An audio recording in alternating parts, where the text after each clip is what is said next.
For one, you wear glasses.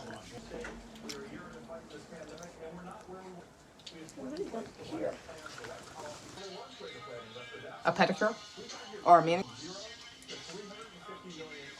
Was open this morning. Thank you. I only got a juice. I don't want nothing.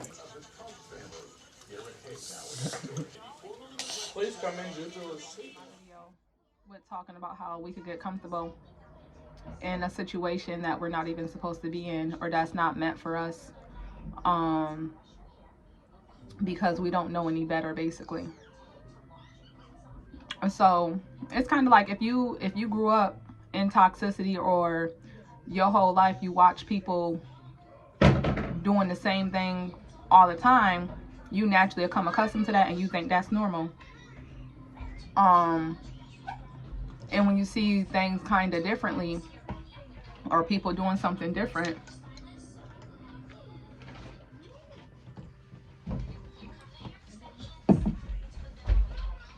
not for you, baby. Oh, don't eat the table.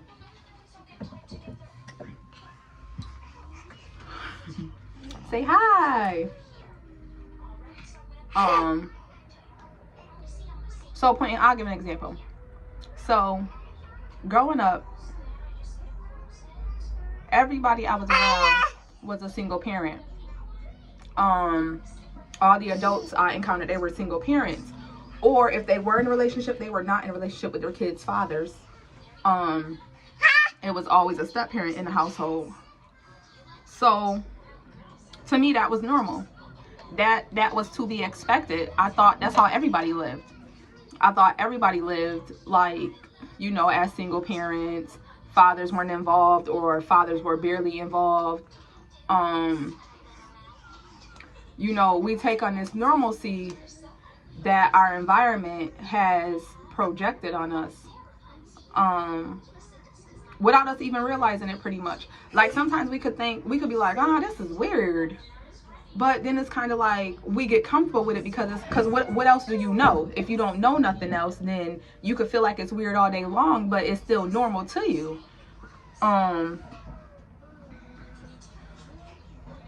So sometimes when you're trying to break habits, or you're trying to get out of an in-between spot, it's hard because all you know is what's to the left of you. You don't know what's on the right side. You get what I'm saying? Like all you know is what's on the left. You notice like the back of your hand. You know what to expect over here. And venturing out to the right may cause some fear, or like it makes you second guess your decisions, because it's like, I've never been here before. I don't know what I'm going to get out of this. So it's like we'll step to the right a few times, and then we'll immediately go right back to our in-between space. If not, go back to the starting point, because it's like, okay, the in-between space is unfamiliar, but it's still better than where I was at. You get what I'm saying? It's still better than where I was at. I'm not getting all the same hurt, but now I'm here in the middle, and I'm kind of like, dang, I don't want to be here, but I really don't want to go back to the left, and I really don't want to go to the right, and I guess right here is okay. I guess I can make this work. You get what I'm saying? And a lot of the times when we get stuck somewhere, we're closing other opportunities off from reaching us, because we're scared to keep moving forward because it's unknown. Now, once you get past the fear or the nervousness or the second guessing, and you walk into that right, and you take everything that comes with it, yes, at first it may be hard, but it's going to be worth it. It's going to bring pure happiness. It's going to bring pure joy. You get what I'm saying? Like, it's going to bring something to you that you've never felt before in a positive way. So it's like, yes, being scared, I wouldn't say that's not something we should normalize, but it's expected, because what else can you feel when you're kind of heading towards something you don't know? You know what I mean? Like, yeah, you could be like, okay, I got this. I'm gonna do it. But I think naturally we kind of feel nervousness. It's what you do with that nervousness that makes the difference. Are you gonna let it stop you in your tracks? Or are you going to be like, all right, you know what? I'm nervous, but I'm going to keep moving forward because I know what's on the other side of this is great. You know, it's great. It's meant for me. Like, we can sometimes be our biggest hindrance. And by doing that, we allow other people to kind of be a hindrance to us also. Like, people only going to do what you allow them to do. Situations can only control you if you allow it to control you. You get what I'm saying? And I know, like, that's easier said than done. That's easier to say if you've never been through anything. But I've overcome a lot of stuff. And I do know, like, once I'm out of it, like, once I was out of certain stuff, it was like, wow, I was the issue. You get what I'm saying? Like, I was keeping myself in that position. And I was allowing whomever else was entertaining, basically, my fear or my nervousness. I was allowing them to help hinder me. I was allowing them to hinder me with myself, but it starts with me. You get what I'm saying? Because once you're a certain age, you can't really blame other people for what you do because it's all in your hands. You know what I mean? Like, once you're living your life for you, it's kind of all in your hands, pretty much. You get what I'm saying? So a lot of times we can look back and be like, oh, well, if I would have knew this or if I would have knew that. And yes, that does make sense. If you would have knew, you probably would have made different choices. But sometimes we will know something and still make poor decisions. You get what I'm saying? I know. But other times, you know, we got to take our experiences, and I feel like we got to take our experiences and apply them to something good. Hi, baby. How was school? Good. Okay. But yeah, I just think we got to learn how to not get stuck, how not to get comfortable in a bad situation, and just, you know, kind of find a way to reach our purpose in life, and go from there, you know, because I feel like I'm more or less like, I believe in God, all right? I do. And I believe that he has a plan for all of us. And even though he has a plan for us, it's still our choice. It's still our choice to accept that plan. You get what I'm saying? Because we have free will. If we didn't have free will, then we would be robots. So it's kind of like, people be like, well, why didn't God do this or why didn't God do that? Because realistically, he can't. All he can do is put it in front of you, and you have to be willing to accept it. He can't force you to take nothing. And I think that's what people don't understand. Like, you can have good opportunities right in front of you, but because of how we are programmed, we will sometimes just always retreat back to what we know or what we're comfortable with, even if what we're comfortable with is killing us. You know what I'm saying? I know people who done stayed in a relationships that was no good for them, but they stayed there because they knew that person, and it was like they didn't want to start over with nobody new. I'm a witness to that. I'm a prime example of that. You get what I'm saying? But I did break that cycle. It took me a while. I wasted 14 years of my life with people that I shouldn't have. And at some point, I knew they were wrong for me, but I stayed because I was comfortable there. And, you know, I was having kids with these people. So it was kind of like I wanted to be with them because I wanted my kids to have their dads in their lives.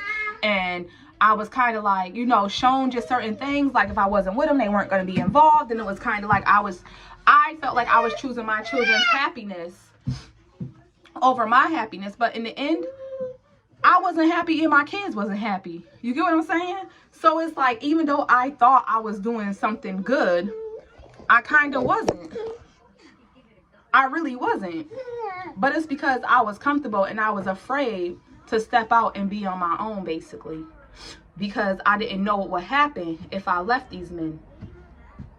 Well, I'm not going to say I didn't know what was going to happen. I knew it was going to happen. I knew they weren't going to be involved. You get what I'm saying? I knew they were not going to be involved.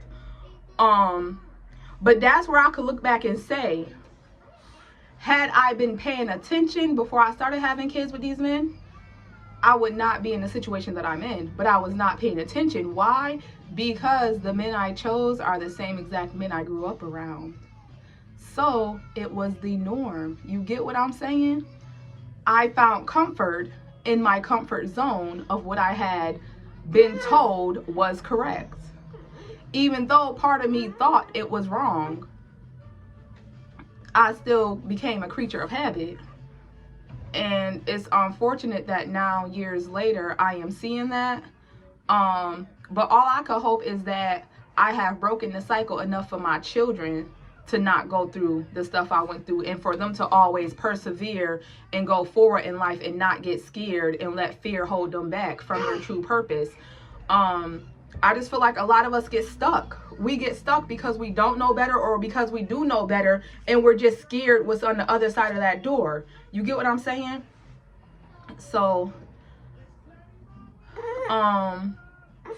the more I come on and talk, I will be telling more experiences about my relationships and stuff. But I just wanted to start there with just the whole being stuck mentally and really thinking the stuff I grew up seeing was correct. And even when I thought it wasn't right, it's like subconscious, you know what I mean? Like, I don't know, sometimes your subconscious plays a bigger role in your life than you realize. We tend to be creatures of habits. We develop patterns early in life and we don't even realize it. And if people aren't pointing out these patterns, sometimes we don't even see them until we done wasted so much time.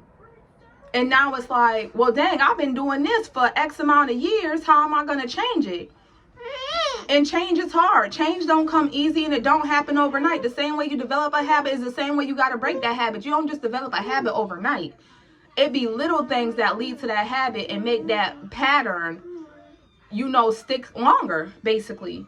And I think sometimes we need people in our life that's willing to tell us the truth and kind of point little things out, even if that person has been where you're at. And I think a lot of times we can't take advice from people if they've been where we're at, which is crazy, because if a person's been where you're at and they've overcome it, that should be the person you really should be taking advice from, because they know how to beat the battle. But I think sometimes we look at people and we use their past against them, like, well, how you gonna tell me? You've been there before too. But it's like, that's exactly why I'm telling you, because I've been there and I know how it's going to play out. But I just think sometimes we don't take people's advice too seriously. We often feel judged, and some people they're not judging you. They're not judging you. They're trying to help you get past something that could ultimately be dire to your life. You get what I'm saying? Like, something that could be ultimately destroying you, but you got the mindset of, well, I want to learn on my own. And there's nothing wrong with learning on your own, trust and believe, because I done been there plenty of times learning on my own. It's still things right now that I prefer to learn on my own than to listen to people. But however, even if I don't let people know, I do take advice seriously. I do take what people say to me seriously, and I know whose advice is genuine and whose advice is more or less like judgmental, because you can always tell when somebody's judging you. But yeah, don't get comfortable in an in-between space, somewhere you're not meant to be. And you will always know if it's somewhere you're not meant to be, because it won't bring you peace. It won't bring you peace. It won't bring you happiness. It won't be. That's just like a job, for instance. If you're working a job that's meant for you, everything is going to come natural to you. You get what I'm saying? Like, you're going to go to that job happy every day. If you're in a situation that's making you miserable, it's not meant for you. It's not meant for you. And I think that's one way to determine if you're where you're supposed to be. And that's when, like I said, I done been in some relationships that I was not happy in, but I stayed there because I felt like that's all I deserved, because I didn't know no better. But once I got out of those relationships, I had to figure out some stuff about myself, because I was the issue. You get what I'm saying? Because I was the reason why I was in those relationships. Wasn't nobody putting me there. I put myself there. But I put myself there based off of some environmental situations. But at the end of the day, I had the final decision making on if I was gonna stay in those relationships or not, and I chose to stay in those relationships. But I'm happy that now, once I started taking a look at myself and really started evaluating who I am as a person, I realized I did not deserve to be in those relationships, and those people did not deserve my time. You get what I'm saying? So I left my in-between space, and now I'm moving forward with my life to be where I'm supposed to be, because God has showed me where he wants me to be.